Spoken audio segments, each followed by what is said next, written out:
Oke, sahabat RR Sejati dimanapun Anda berada, sekarang saya sudah bersama dengan juru kunci dari makam Kiai Ngabei Ronggo Panambang 1. Di sini saya akan sedikit bertanya-tanya tentang sejarah beliau itu siapa. Oke, Assalamualaikum Pak. Waalaikumsalam. Sebelum saya memulai untuk wawancara ini, perkenalkan dulu saya Rizwan dari RR Sejati YouTube channel yang mengangkat tema untuk melakukan penelusuran di makam-makam leluhur yang ada di khususnya Kabupaten Karanganyar ini. Di sini saya mendapat info dari beberapa teman juga yang berada di sekitar Karanganyar ini, bahwasanya di sini ada sebuah makam leluhur yang notaben adalah makamnya Kiai Ronggo Panambang 1. Nah, di sini saya sudah sempat melakukan searching di internet juga, namun alangkah baiknya saya meminta untuk Bapak menjelaskan secara rinci siapakah beliau Kiai Ronggo Panambang. Sebelumnya dengan Bapak siapa? Tri Cahyono. Bapak Tri Cahyono. Jadi Bapak sudah berapa tahun menjadi juru kunci di makam beliau? Kalau saya menjadi petugas di makam Randu Songo ini tahun 97. 97. Ya, itu saya dapat SK dari Kanjeng Lili. Kanjeng Lili. Ya, beliau itu pimpinan di Pura Mangkunegaran yang mengurus semua makam leluhur di Pura Mangkunegaran. Oke Pak, kita langsung lanjut. Saya mendapat info bahwasanya beliau ini atau Kiai Ngabei Ronggo Panambang ini adalah salah satu pemimpin pasukan dari Raden Mas Said atau Pangeran Sambernyawa. Menurut penjelasan jenengan bagaimana? Raden Mas Sutawijaya atau dengan sebutan Kiai Ronggo Panambang itu adalah dulunya setelah Raden Mas Said jadi adipati, itu kan dia diangkat menjadi senopati. Menjadi senopati. Ya, senopati peperangan zaman dahulu itu yang pertama itu di Pura Mangkunegaran. Yang pertama. Pura Mangkunegaran. Si beliau itu pada waktu itu untuk masa pengangkatannya berapa tahun? Wah, itu maaf ya Pak, itu kurang tahu kurang ya. Paham. Kurang. Ya. Karena dalam buku sejarah tidak dijelaskan ya.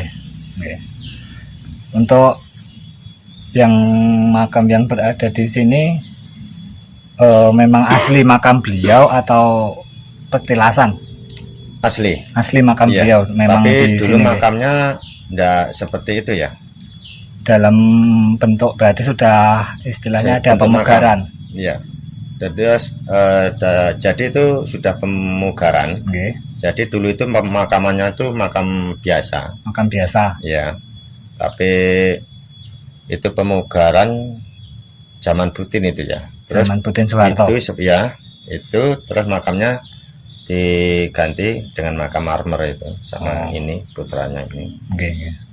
Jadi untuk yang berada di ini kan di sebelah sana seperti pemakaman umum itu memang letaknya di sini, terus di mana depan-depan ini apakah memang keluarga beliau atau hanya?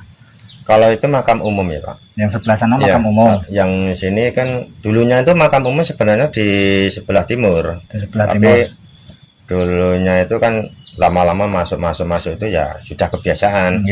Kalau makamnya dari Pura Mangkunegaran, dari Terah Pura Mangkunegaran itu adalah Kiai Ronggo Panambang kedua dan Di sana itu ada makam satunya lagi itu Kiai Ngabei Prawiro Sentiko. Prawiro Sentiko. Ya. Yang tadi Bapak tadi bilang yang di sini ada Ronggo Panambang yang kedua juga ini.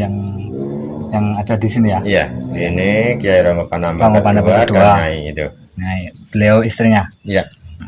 Kalau yang di dalam sini, di dalam itu kan ada makam 3 itu. Makam 3. Ya, itu kan makamnya Kiai Ronggo Panambang 1.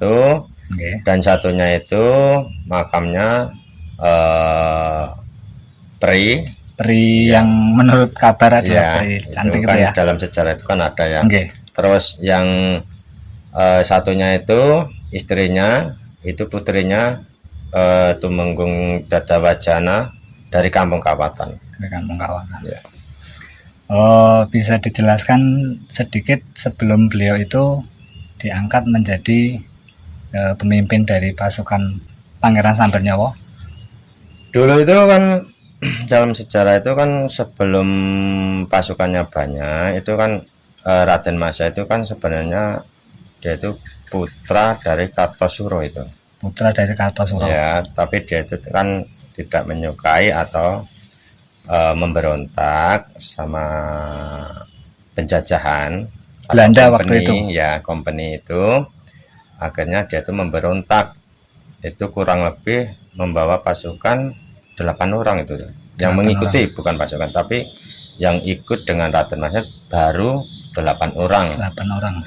Termasuk Kudana Warso, Sutowijoyo, itu ada beberapa orang itu. Terus lambat laun itu kan mendapat pasukan, tambah pasukan gitu, kurang lebih dari Wonogiri itu kebanyakan dulu itu sejarah. Wonogiri. Iya. Jadi mengikuti. Terus itu kurang lebih Raden Mas Said baru umur 16 atau 17 tahun itu. Berarti masih cukup muda untuk cukup muda. Umur segitu ya. Ya. Jadi sudah memberontak, itu memberontak kepada pemerintahan Belanda waktu itu. Ya. Dan kemudian dengan sisa pasukan yang ada, beliau mengumpulkan atau membentuk sebuah kekuatan ya, untuk memberontak Belanda tersebut. Ya. Dan mengangkat beliau tadi, Kiai Ronggo Panambang tadi untuk memimpin pasukan. Dulu itu kan lambat laun itu kan kurang lebih 6 bulanan itu ya. 6 bulanan itu ada yang menyusul lagi. Kalau dalam keraton itu adalah Punggowo. Punggowo itu menyusul kurang lebih 30 orang. Jadi totalnya yang memimpin pasukan itu 40 orang. 40 jadi orang. Pimpinan. Termasuk beliau. Iya. Jadi kalau beliau itu kan pertama dulu yang mengikuti 8 orang. Okay. Tapi kurang lebih 6 bulanan itu disusul lagi ada 32 orang. 32 orang. Ya. Ya. Terima kasih Pak untuk sedikit penjelasannya. Semoga bisa bermanfaat bagi yang menonton video ini. Ya. Dan menjadikan untuk kesadaran diri masing-masing bahwasanya sebelum kita ada, mereka sudah terlebih dulu ada. Ya. Semoga bermanfaat. Oke sahabat, itulah tadi wawancara saya dengan juru kunci dari Astana Randu Songo, makam dari Kiai Ngabei Ronggo Panambang 1. Semoga bermanfaat. Jumpa lagi di video saya selanjutnya. Assalamualaikum warahmatullahi wabarakatuh. Terima kasih Pak.